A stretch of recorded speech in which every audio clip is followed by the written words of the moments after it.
Mga sweets delicacy po siya, guys. Mango sticky rice. Yan po.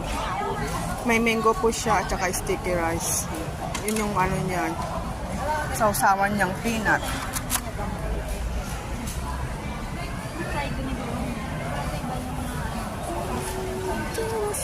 Hindi mo ni siya good sa kanya. Pudding naman ito. $40 yata yung ano.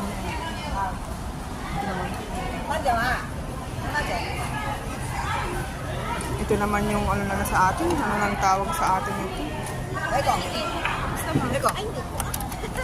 Yan. Puro mga sticky rice. Ano.